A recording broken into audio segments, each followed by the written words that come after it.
and welcome. Welcome to the second in the series of lunch and learns that we're doing on digital security. Just a little housekeeping. I'm recording this so that we can actually upload it to YouTube and do all the right things with it. And we're just waiting for another couple of people to turn up. So these lunch and learns are really based on just increasing your awareness of what the digital criminal is doing and why they are doing it. And it's relatively important that we understand what they are doing so that we can protect ourselves in the digital world. Okay. My name is Roger. I'm the CEO of R&I Consulting. I'm also a motivational speaker. And Today I'd like to talk to you about why are hackers targeting my device. Let's see if this is all going to work. Okay, today's new phones, tablets are more powerful than what put Neil Armstrong on the moon and Rover on Mars. Neil Armstrong on the moon, the computing power and the digital power of the time would take up floors and floors of space in large buildings. We now have that power in the palm of our hand, literally. But the trouble is, what we do is we treat this power just like another tool that we use in our toolbox. And it really is the wrong way to look at it, because there is a number of problems with the tools that we are using, whether it's based on Android or it's an Apple or any of the other operating systems, all 82 of them, that make this tool really good for us. And although 15 years ago 20 years ago, we started off with phones, were just mobile phones. Literally nowadays we can do anything we like with them. And the kids who have grown up with them, the digital natives, have a growing disrespect for technology. To the case where they literally do not give it the power and importance that it really deserves, because to them it's just another tool. And the good thing about it is, in today's business world, convenience, or today's normal world, convenience and cost are the main drivers. Convenience of me being able to sit in a cafe and write up a blog or pay my bills or talk to someone. And the cost of that is now really minuscule compared to what it used to cost, whereas a mobile phone prior to this used to be really expensive. But in today's world, we are increasingly connected. There's probably close to 3 billion users of the digital world. And apart from all the boundaries and languages, it's probably the one place that we can all go and be on a level playing field. It's being increasingly driven by the technology boom. Technology like the IoT that's coming through, Internet of Things that is coming through. It's all driving what we do with our lives and what we do with the digital world. More importantly, we're taking it from a personal and user perspective and taking that information and putting it into the world of business. And business is now being results driven on what technology can deliver. But what we keep forgetting is that in the digital world, it doesn't matter who you are, it doesn't matter what you're doing. If you are connected to the digital world, then you are a target.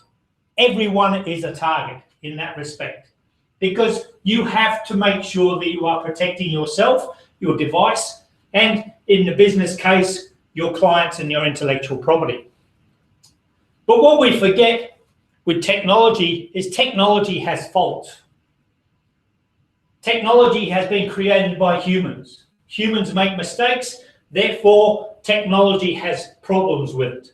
And we have to keep remembering that it doesn't matter when it's released, there is always going to be an upgrade or a better version or a newer version. In the digital world, it's normally what you haven't done to protect yourself that makes you a target of a hacker. So you may not have installed antivirus. And I can guarantee that 99.9% of people who use mobile phones, smart devices, have not installed antivirus. We're also not patching. I've just been having a look at my iPhone 5, which I use for recording. And it had 12 updates that I hadn't applied to it, which are now being applied while we're talking. But that is the type of attitude that we've got to have. If it's there to be updated, we need to update it. And it doesn't matter the impact on what we're doing, it needs to be done. The other reason is you may have been visiting sites that have been infected, whether that is through a Facebook link that's come through on your feed, or an email that you've received that says you need to open this application or this attachment, or any of those things that really need to be scrutinized when we're actually accessing them. Or, as I said, you may have opened an email from someone who really wasn't that someone, or they've been infected as well. And that's just a few of how they get in. So for normal users of the internet, we're all targets because we are normal users of the internet, and we have to keep that thought in mind all the time. So why are we targeted? We're targeted for a number of reasons, because one, we have personal information that can do the cyber criminal a lot of good. They can gain access to our date of birth details, our driver's license details, our passport details. This information, this one piece of information, can specifically highlight who you are. They also want access to our money. So not only do we do our banking on our phones, but if they compromise our phones, they have access to that access. And that is also what you have to avoid. But more importantly, and what people forget, is the cyber criminal and the digital criminal is after our technology. They're after your mobile phone because they can use it to further their own gains. They're after your tablet because if they've got control of your tablet, they can do what they need to do. And by having control of that tablet, or by having control of that phone, they can then on-sell that access. And again, to other people, that is really important. So how are they targeting us? Well, they use psychology. They use psychology against us because they know that we are human. They build trust. And they build trust to such an extent that if you're on a Facebook, you're in a Facebook group and you're following the feed and the information that's coming out, and you've been doing it for 2 or 3 years, then anything that group says is going to be something you are going to trust, because you know that the information you've been following has been right and correct and everything else. So they've built up this trust, and that trust is what the cyber criminal is also after. And especially in the social media space at the moment, how can you tell if this person is really this person? Because the only senses we're using is sight. And if someone says that they look like this, and that looks like the person it's supposed to be, but it might not be. It might be this person. So once again, we've got to be very aware and how understanding we are of the trust that's been perpetrated against us. And they target us because of our human nature. We are an inquisitive bunch of people, and we go out of our way to make sure that what we're doing on the internet is to our own best interest. But the trouble is that's what the digital criminals do, and they're quite happy to target us to make sure that they are gaining access to our resources. But we've also been conditioned ever since 3.1 Windows, or the first iOS that came out for Apple, or the first version, not so much the first version of Linux because it was teletype, but we've been conditioned into, if it's there, double click on it. And because we double click on something, it allows the cyber criminal to get into us. And we also had this understanding that no stinking piece of technology is going to stop me from doing what I want to do. Doesn't matter whether it's a application saying, no, you shouldn't go there, or, for instance, a browser saying you shouldn't go there, or a piece of technology saying, no, you can't do that because it doesn't allow us to do that. It doesn't matter. A piece of technology is telling us not to go there. And that gets our hackles up, and we're quite happy to go, I'm going to bypass that access denied point and go somewhere else. And just in that respect, we quite often ignore the warnings because we're so much of a hurry to get to where we want to go. And if by being in that hurry, we then throw caution to the wind, and we are then playing into the digital criminals' hands. So how do they affect us, apart from some of the things we've already said?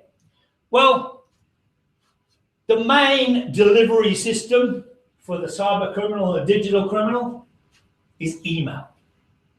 When we get email, some of us get thousands of emails. And that email can have a component that is part of the digital criminal's perspective. We've all had spam. We used to have the Nigerian princes trying to get out of Nigeria or buy Viagra. But then the cyber criminals really got into it. And about 10 years ago, we started getting the phishing attacks. And the phishing attacks include, in today's world, include things like the crypto and locker virus, because that comes to us with an interesting piece of bait. You've got to go to the post office, or the taxation department have got a refund for you. Quick, click here. But a couple of years ago, we had an introduction of a new phenomenon. With the introduction of social media, we then had spear phishing. And spear phishing is literally using social engineering to get what they want. They know who you are. They know what you like, what you don't like, what you're doing, how you're doing it, where you're going in some respects. A lot of people put things on social media that you wouldn't tell your best friend, but for some reason we quite happily put it on social media and go, look, this is what I'm doing. And the criminals are quite happily looking at that because they might not be, they might not have infected your site, and they might not have infected your friend's site, but your friend's site might be infected, or their page might be infected. And that's how they get information. And by delivering those spear phishing and phishing emails, we end up with Trojans, we end up with adware, we end up with worms, we end up with ransomware, we end up with viruses on our computers and on our smart devices. And ransomware and worms and Trojans are now written for every operating system that is available. They are written for Android. They are written for iOS. They are written for the Apple. They are written for Microsoft. And all of those components are written for them to get in. But as I said, you can also be sent to an infected website. You can click on a link that goes, go to this website, and all it takes is one infected pixel on that website. And they can inject that infected pixel into a lot of websites unless the website is being managed properly. But we used to have problems with USBs and DVDs and CDs, which are not so much anymore, because not many people plug their USB stick into their mobile phone. But it can be done on media cards. You want to get your photos off your media card and you've got an infected media card, your device is now infected. The good thing about the big conglomerates out there, Google and Bing and Yahoo, they employ scanning algorithms to remove infected sites from search. In the Fukushima meltdown that we had about 4 years ago, Google was removing 10,000 bogus sites per day. That's how fast they were going up. And even then, they didn't catch all of them. But they can't do anything for a site that you are being directly linked to. So that link in your Facebook page, that link that you got in your email, They can't do anything about that. So we need to put something else in place. So your protection relies on a number of things.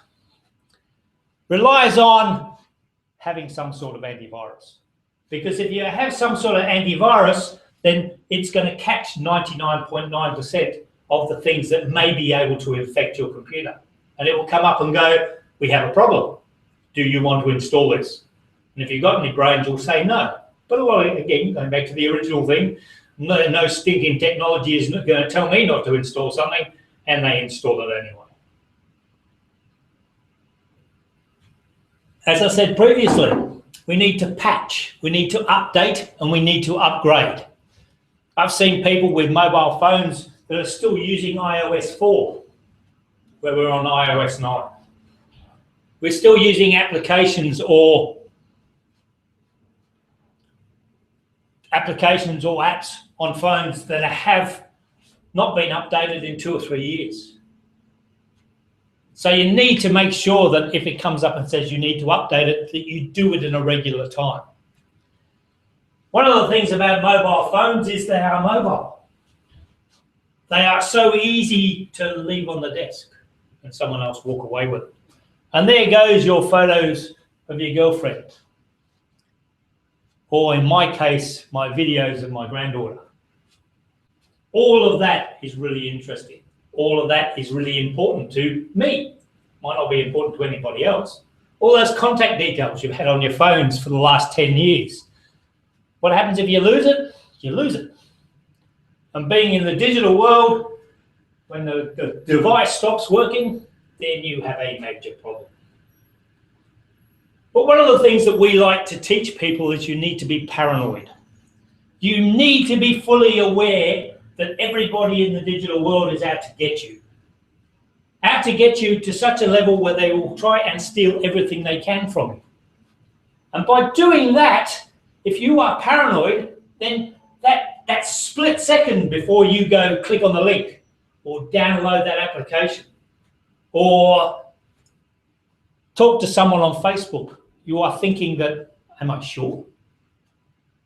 Am I sure that person is who they say they are? Am I sure I really need to go to that link? Yes, it might be screamingly funny. It might have cats and cucumbers in it. But it might not also. And one of the things we're finding is common sense is decidedly uncommon. If it's free and it says it's free, then there's a good chance it's not free. I recently was going to download a PDF from a site, and it said, put in your email address. Not a problem. I don't mind putting my email address in. And then I clicked on that, and the next thing came up, and it said, all of this information we need from you before you can download the PDF. And in that information was things like date of birth, home address. So if they get hacked, I'm not saying they are going to get, but 99.9% chance that they could get hacked, then all of that information is now common knowledge for the criminals. And I have a law in my own head that if they ask for date of birth, they ask for tax file number, or if they ask for driver's license number, then I'm out of there. Because I will not give them that information. I will not register that information on the internet. And if it's critical that I have to put that in there, they are all the wrong ones.